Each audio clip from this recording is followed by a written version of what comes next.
Nasukol ang isang suspect sa pagnanakaw ng mga kable ng internet sa Quezon City. Ang pagnanakaw nahuli mismo sa video. Magbabalita si Ian Suyu.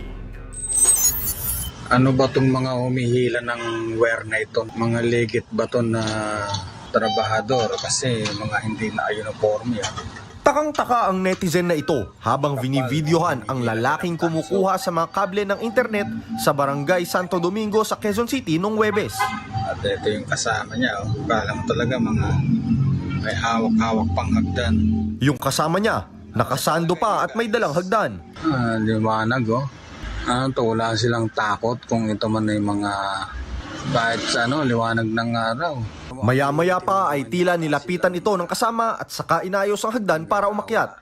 Pagkaalis ng kasabwat, agad ding pinaandar ng lalaking tumira ng mga kable ang tricycle.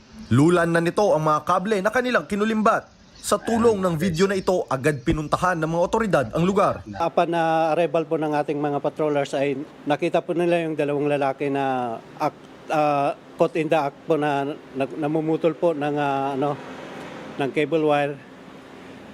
At doon po inaresto po ng ating mga patrollers yung naaktuhan nilang suspect. Agad na nahuli ang isa sa mga suspect na si Fernando Villanueva, 57 anyos. Na-recover ang mga kableng ninakaw nila na aabot sa 10,000 piso.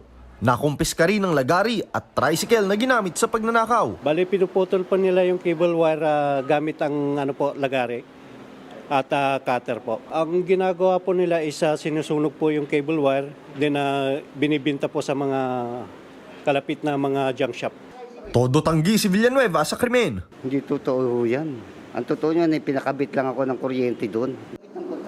Maharap si Villanueva sa reklamong theft in relation to Anti-Cable Television and Cable Internet Wiretapping Act.